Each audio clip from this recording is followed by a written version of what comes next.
Welcome to TFP, the Theatrefolk podcast, the place to be for drama teachers, drama students, and theater educators everywhere. I'm Lindsay Price, resident playwright for Theatrefolk. Hello. I hope you're well. Thanks for listening.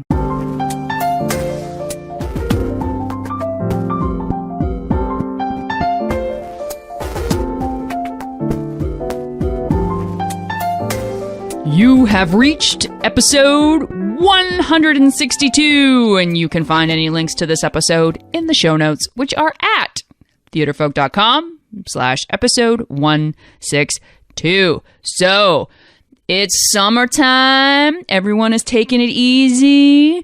Maybe going to the beach. Maybe going camping. Doing a little bit of travel. It's kind of funny because funny for me, maybe funny for no one else on the planet. But here at TFolk Global Headquarters, summer is the time when we travel the least. We do it so much for work during the year, and then if we're going to choose when we go away for a vacation, it's going to be in May, because May is the month that nobody wants to hear from us or talk to us, because everything is winding down, and once June, July, people are starting to get all into their year again, but May is dead. So it's perfect for travel. But enough about me. Let's get into the podcast and the question of the podcast, which is, how do you successfully, without heartburn and heartache, travel with a group of students? How do you plan and implement trips to, say, New York or London? You want to take your theater students to New York, to Broadway, to, see the sights, see the shows.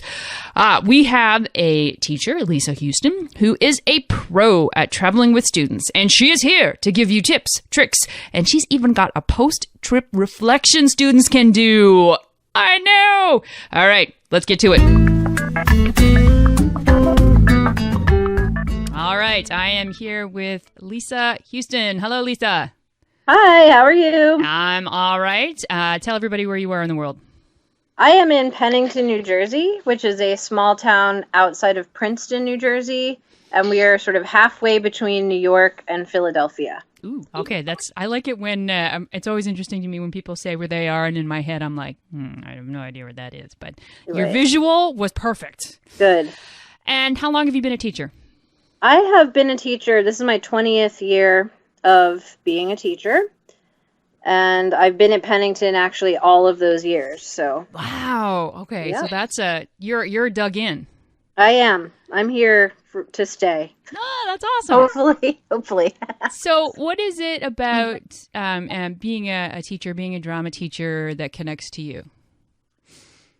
Well, I love creative projects, first of all. So, doing drama is always a creative project, whether it's just something small in class, a small scene, or even a page of dialogue. And then, of course, staging shows is a passion of mine. I just love creating worlds and following through with that. Cool. I love that. I love that notion of it must be, what a wonderful thing to pass on to your students, that this is one of the things we get to do is to create a world. Yes. Very cool. So we're going to talk about something a little bit different, but I know that this is a topic that is of great interest to a lot of our listeners. It's something that it happens with the drama students, but happens outside of the classroom, and that is traveling with your students. I know a lot of teachers who take students to New York, and you traveled a little farther afield than that. You went to London. Right. So New York for us is just a day trip. So we don't get to. It's your backyard. Yeah, that's our normal jam. But so we just came back from a 10-day trip to London, and we also went outside of the city and paired up with a school. So, yeah, so we got to sort of do two things in one, which was awesome. Okay, so let's go through this whole thing about what it's like. And how many students did you take? We took 24 students and 4 chaperones. So our school has a pretty well-established global studies program. So in that respect, for us, it's easy to travel. We have sort of a cosmopolitan like the families at our school travel often. And so it's sort of a belief of our school. I know a lot of other teachers in the States don't always have that backing from their administration. But our school, we do have that backing, and we have sort of a system in place for proposing trips and taking trips. So we have a ratio of 6 students to 1 adult. So we had to take 4 chaperones. Cool. So with our 24 students. Let's back up just a little bit. So let's talk Sure. about that notion of the importance of trips like this. And like for someone who might not have administrative backing, why do you feel it's important for your students to travel? I think like more than ever, especially with the world as it is right now. And in some ways, the world hasn't really changed. It's just how much attention we're putting on events like bombings and things that has changed over the years. Like there's always been sort of violence and uncertainty in the world. We're just sort of getting it as more immediate information and constant information. So I don't actually think the world has changed that much. And I think there is a huge value in seeing another culture. Yeah, I totally agree. And I really agree with you that I'm not sure that this world is more violent than past. We just know about it. Yeah, we get to see it immediately unfolding. So that's a difference. But I think that we're asking students more and more to be connected, to learn how to be responsible users of technology and gather information from all over the world and all these sources. And then we're like afraid to leave our own town, so it's sort of, we're setting them up like to be these global citizens. And then I think, parents and administrators sometimes have this fear of like what might happen or something. And so I think that you can't really understand life until you put yourself in a different culture, in a different set of expectations, even a different language. I mean, our trip didn't involve a different language per se, but there are definitely differences in British language and how they use words that were challenging to our students. Learning even something simple like a crisp versus a chip. That's important to know when you're ordering in a restaurant. So I think it's important to sort of put yourself in someone else's shoes. I really like that. And I like too that you're, if you really want to, get into what your administration wants, they want, in theory, this is what they say, that whole notion of critical thinkers and that global thinking, I think, is very clear on a lot of the curriculum, that's what your today's students are supposed to be. And I think travel is one of my favorite things for that pure reason of even the ordinary. I think the ordinary part of travel is actually more interesting to me sometimes than the spectacle of travel. Right. Knowing the difference between a crisp and a chip. I love that. Okay, so let's start on what's your timeline when you're planning a trip? Like, when do you announce that? What's your first step in terms of announcing when a trip is going to happen? What's your timeline? I think you need about a year, maybe a little bit less than a year, but you need a good 9 months to really set everything up. So we would usually announce our trips in May or June for the following year. So this particular trip happened in March. We've done some trips over to the Fringe Festival that were more of a August departure time. So we had, and that's the Edinburgh Fringe Festival. Yeah, the Edinburgh Fringe Festival through the World Strides program. So that was a little different. But for this trip, we left ourselves about 9 months to do all of the planning. So we would announce the trip in May or June, sort of get solid deposits in September, and we would start with our travel agent booking, hotel, the tube passes that we got, all of the coach transportation, and our flights we started booking in, late September once we had all the deposits in. So I think that's pretty important to note, that your timeline starts really early. Yes, you need a lot of time. And that you're not doing it alone. You're working with somebody else to. Right. So what we've done with these trips to London is that we do use a travel agent, a local travel agent, to book sort of the bigger things so we can get better pricing and group rates and things like that. And then we do all of the booking for the museum entrances and shows that we're seeing and backstage tours and workshops. So that we're doing on our own because we want total control of what our kids are seeing and we want to pick where we're going and the order we're going in and the types of shows we're seeing and which backstage tours we want to go to. So we do all of that ourselves, which means a lot of phone calls, a lot of emails back and forth to people in England, which is on a different time zone. So that alone, I started working on that in, I guess I would say October. It was hard to start booking anything before October because a lot of the organizations, like the Globe, doesn't even book their workshops. They only book them, I think, 6 or 8 weeks in advance. Oh, So, wow. so like some of it you're doing far ahead, and then some of it will come closer to when you're departing on the trip.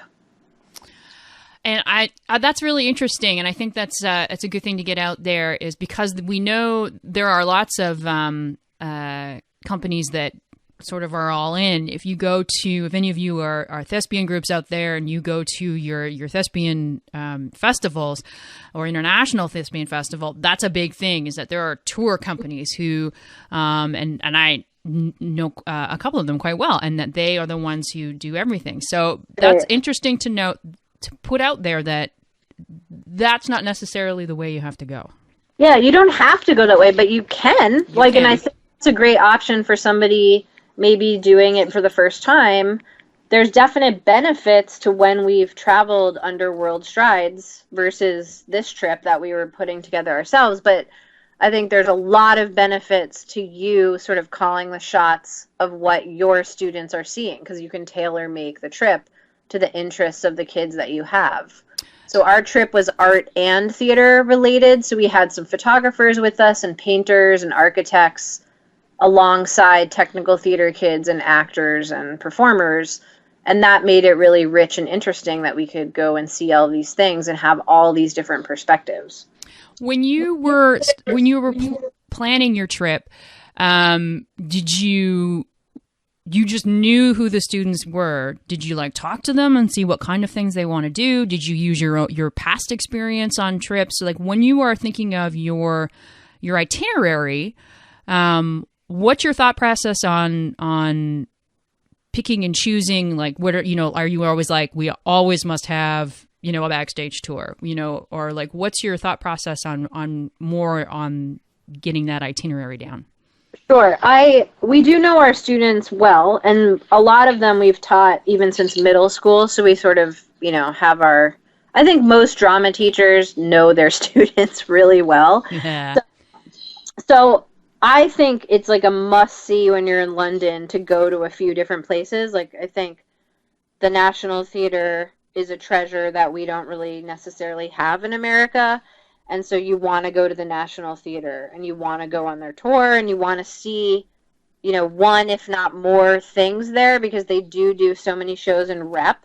You can usually see a few things there in the span of a week. And I just think the space is important, that they have this dedicated public space. So we made sure we ate meals there, that we sort of used that as a meeting point on one of the days. So I think the National Theatre for us was a must-see, and I just knew that a lot of the kids in the group would appreciate that space. And I think the Globe does a great job with their education. So there's some things that are just my personal opinion. I think these are must-see places, and then the art teacher had some of her own, she really wanted us to go to the Victoria and Albert Museum. So I think if you know your kids, you can sort of piece out. If I had had more musical theater kids with me, I might have seen different shows or done different things. But based on my population, I sort of made some calls and decisions, maybe more straight plays than musicals, or, we saw Shakespeare, but there may be some groups that I wouldn't take to a Shakespeare. So I think if you know your kids, you're going to sort of get a sense of what you want to see. And then I did a lot of reading. Like, I did a lot of reading online of what was popular, what was getting good reviews, because I'm not in England all the time, so I don't know. I have a good sense of what's on in New York and what's getting good reviews and what would be a must-see in New York, but I had to sort of do that research myself for England. Okay, so I think that's a really interesting thing. Like, you want to make the trip the best that it can be for the students, right? Right. At the end of the day, it's the thing that they're going to remember. When you are traveling with students, what are some of your maybe not rules, but what are the guidelines that you have with just traveling with a number amount of students? Everybody's, like, passports have to be had, everyone's got to have currency. What are some of your guidelines for just the traveling with that many students?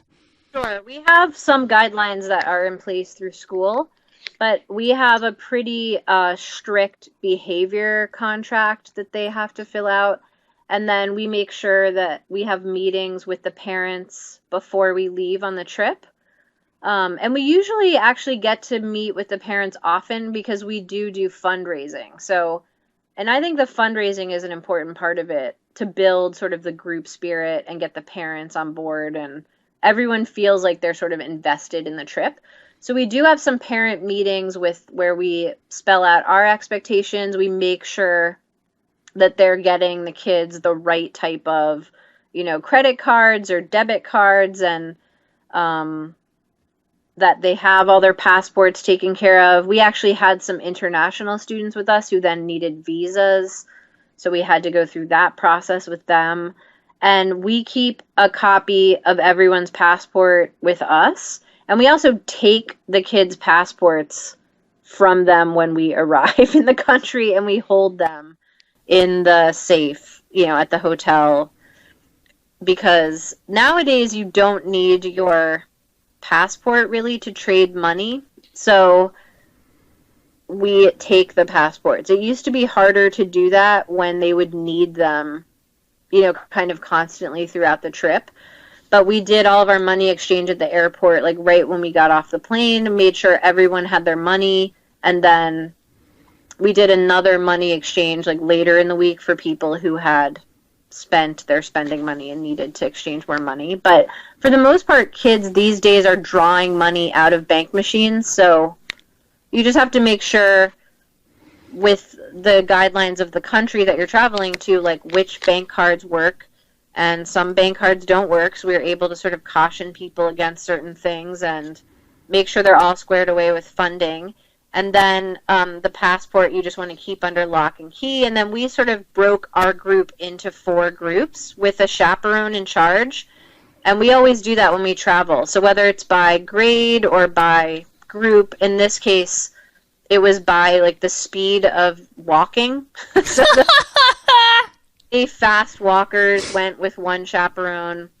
And then sort of the medium walkers went with 2 others. And I was super slow because I was coming out of having an illness. So the slower walkers were with me.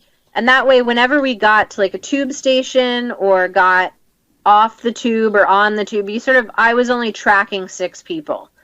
So that, I would say like my group's here, and then we would make sure all 4 groups were accounted for, and then we would move forward. So the kids got really good at like stepping off the tube and getting against the wall, or, you want to pick landmarks and make sure they understand like the meeting time and the meeting place, a lot of repetitive information so that kids are really aware of their surroundings and can meet up if they get lost. And we also they were never allowed to be alone, and they actually had to always be in a group of 3.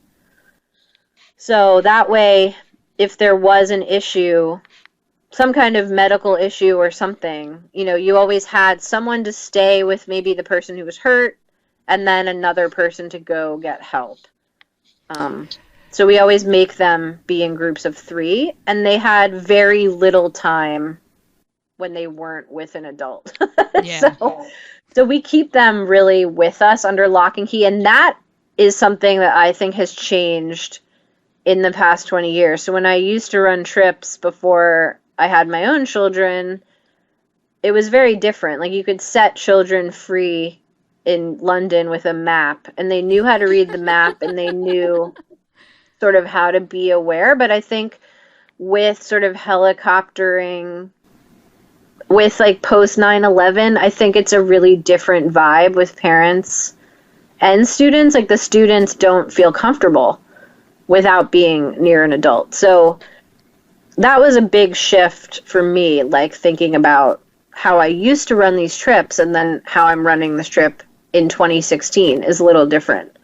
Well, and that's good to know too. I mean, it's all about the students. You have to adapt to what your students want. It may be one thing to feel, well, it's important to let them off on their own. And it's like, but what if that's not the thing that's going to make their experience great? Right, and they were not comfortable with that, and also the parents weren't comfortable. Like it was obvious through our meetings with the parents that they didn't want them having free time and being off on their own. And part of my philosophy with traveling with teenagers is like you don't give them much free time. You may give them choices where, okay, this group's going to Camden Market to shop, and this group's going to a museum, and this group's going here, but you don't want to give them free time, because when you give them free time is when bad things happen. So people lose their backpacks, or people drink, or do something that you don't want to have happen, and chaos ensues. So we kept them on a really tight schedule, but a flexible schedule, like a schedule we could all look at and say, you know what, we're not going to a museum tomorrow morning. We're going to let them sleep in, and we'll go to breakfast later, and we'll get started later. Like they need catch-up time. Or one morning we had something planned, and we decided to do a choice where each chaperone was going to a different place. So you want to have a full schedule, but a flexible schedule. I think that's really important. I really like that. I like that notion of flexibility in your schedule, that whole notion of just don't give them free time, making sure they're always in a group, and, making sure that groups are it's basically little self-contained groups instead of all 24 of you sort of milling around at once. Right. There's lots of really, really great tips there. Let's talk about, so let's go two more things.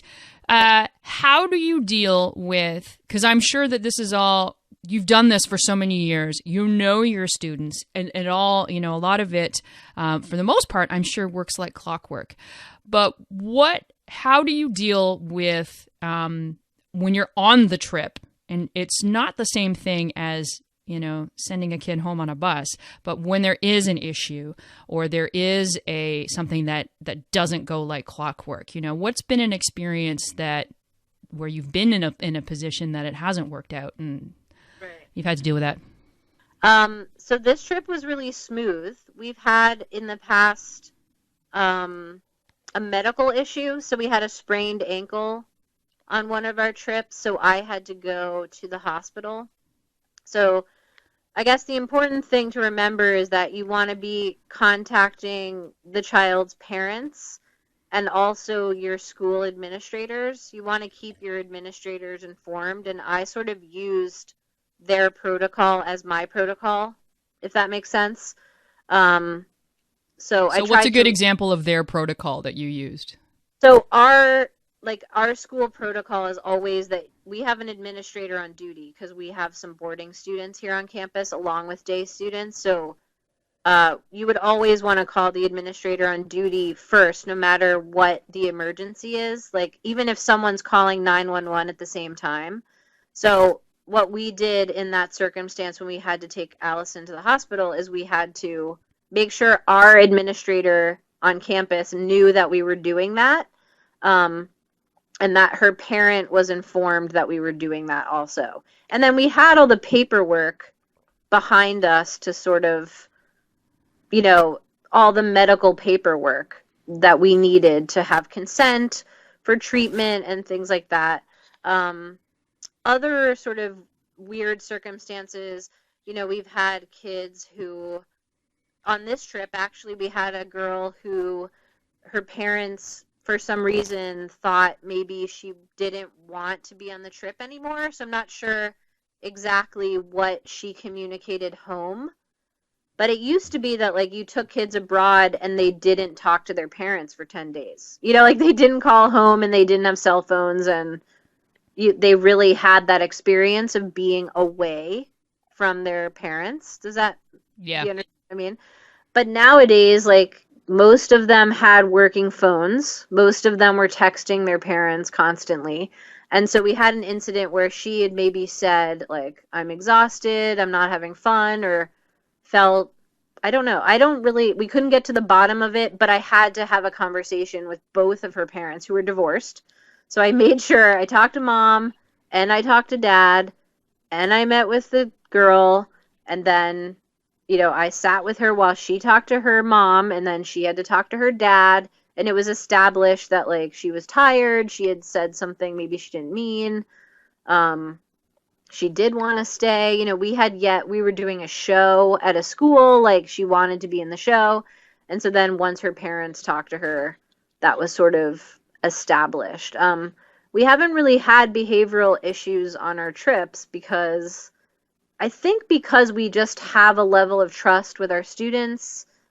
Like they know we expect a lot and we treat them with respect, and they sort of respect our program. And so we haven't really had kids, try to go off and get drunk, or because they're 18, like think they can have a beer at a pub. Like we haven't really had that issue.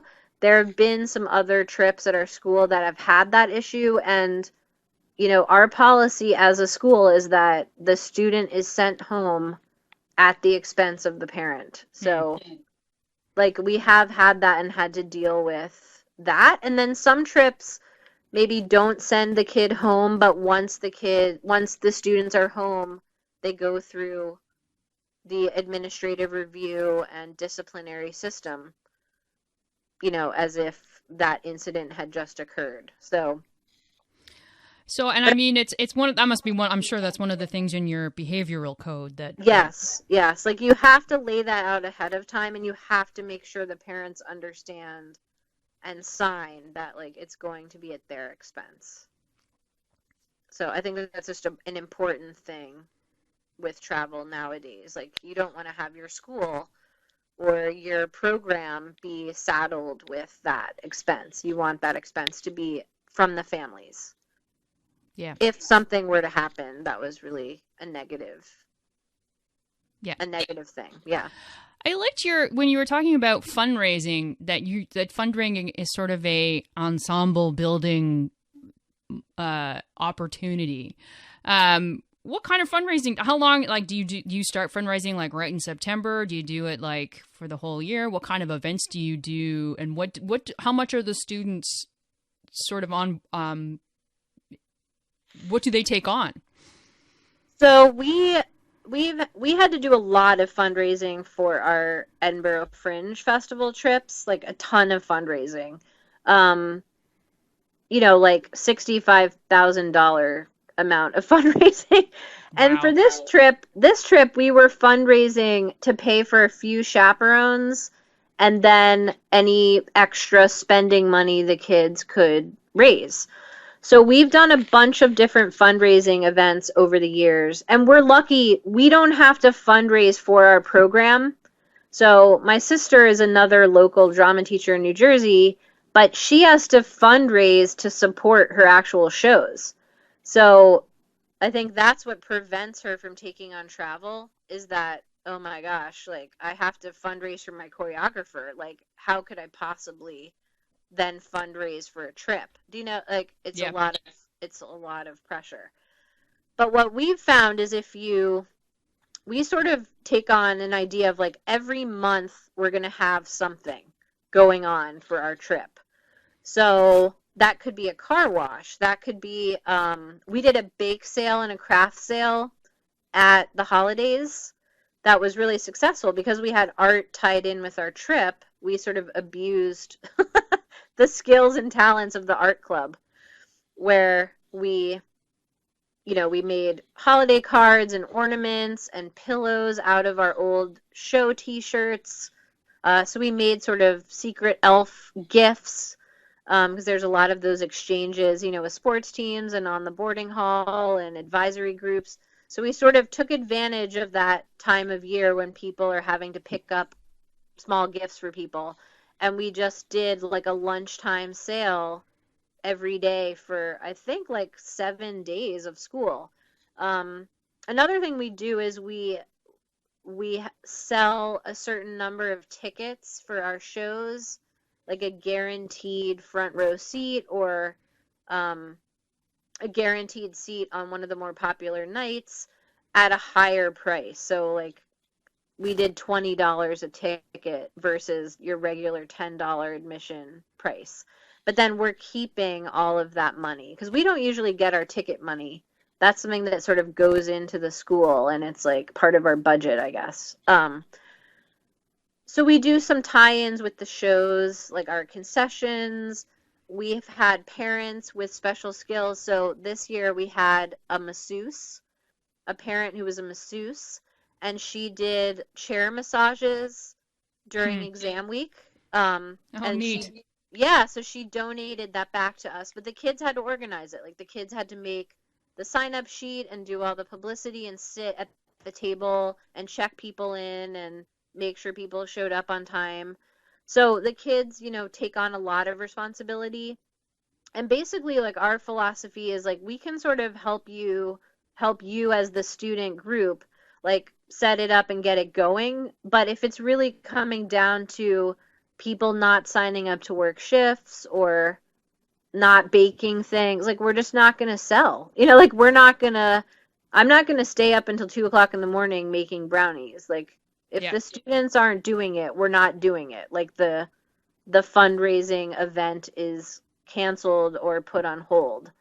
One of the best events we ever did, actually we have 2 really great big events that we've done with great success. One was a yard sale, which is a marginal pain in the butt, but it's a great money maker if you're in a place like we are in central New Jersey where people are just obsessed with yard sales.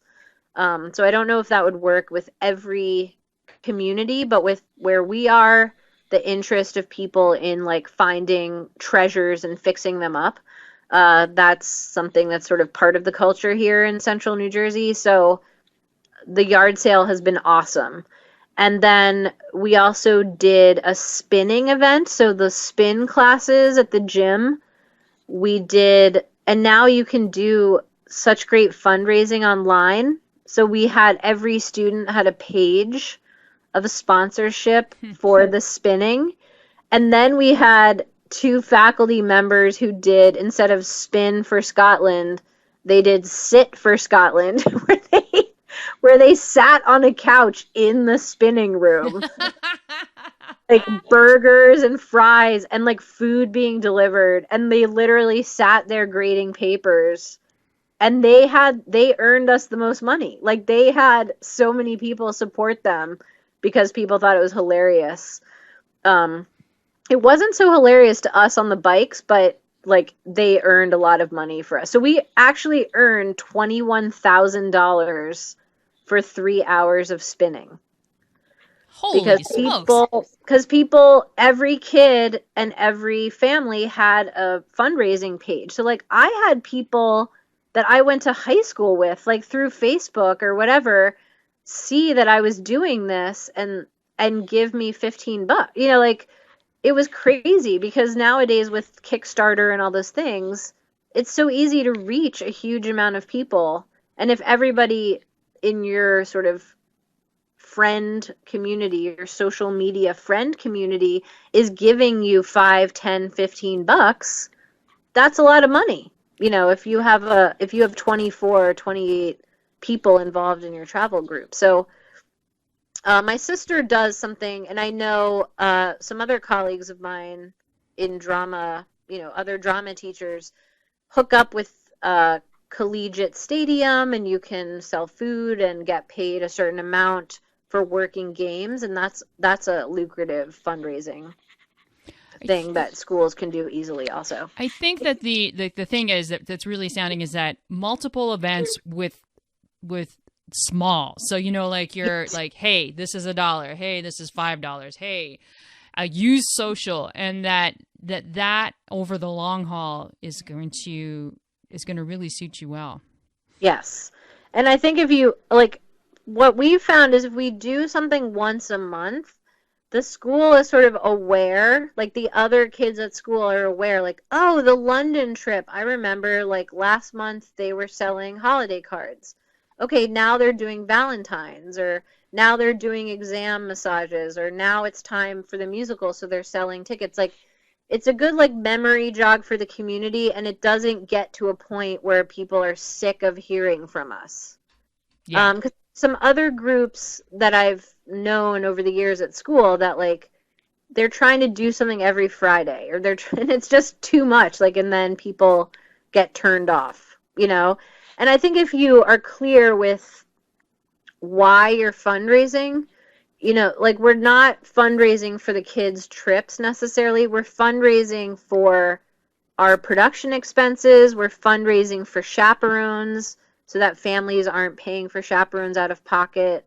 We're fundraising so that we can, earn the money to get the coach bus to go visit our sister school. Like, so we try to be pretty specific about why we're asking for money from the community.